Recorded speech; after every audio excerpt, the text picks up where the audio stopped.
Nabi Muhammad itu bangsa Arabnya dari mana? Nabi Adam itu bapak moyang kita. Nabi Adam itu punya keturunan, turun sampai Nabi Nuh.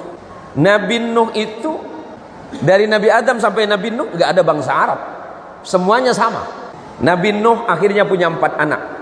Anak yang pertama namanya Kanaan, yang ditenggelamkan oleh Allah karena tidak beriman kepada kenabian ayahnya. Jangankan cuma anaknya Fulan bin Fulan, anaknya Nabi saja tidak beriman kepada kenabian, namanya Kanaan. Jadi jangan berharap karena anaknya si Anu kemudian dia jadi orang soleh, enggak. Karena ternyata anaknya Nabi Nuh itu bukan orang soleh, satu Kanaan. Baik, adiknya Kanaan bernama Syam. Syam ini punya keturunan kemudian disebut dengan bangsa Smith. Bangsa Smith ini kemudian menjadi cikal bakal bangsa Arab, orang yang tinggi besar yang ada di Syarqul Awsat di Timur Tengah. Yang ketiga namanya Yafis. Yafis itu menurunkan kita, bangsa-bangsa kecil. Di mana itu? Di daratan Asia, termasuk Indonesia. Tubuhnya kecil mungil, kulitnya agak kecoklatan, berhidung pesek. Itulah keturunannya Yafis. Yang keempat, sambil pegang hidungnya, Bu. Oh, saya bukan keturunan bangsa Syam nih, saya Yafis. Yang keempat nama anaknya Ham. Ham menurunkan bangsa-bangsa Afrika yang berkulit gelap. Sam ini turun punya keturunan namanya Ibrahim.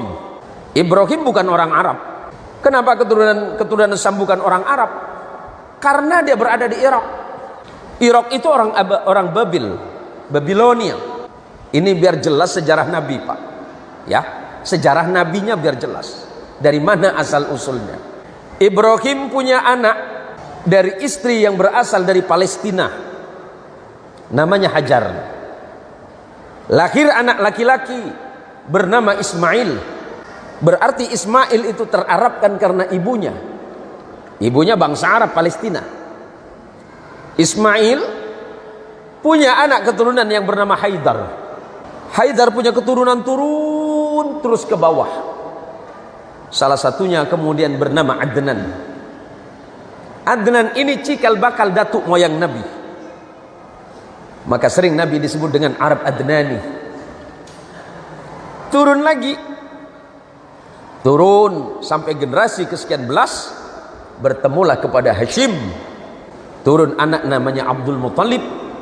Abdul Muttalib punya putra namanya Abdullah, dan Abdullah punya putra bernama Muhammad sallallahu alaihi wasallam. Ini sejarah singkatnya.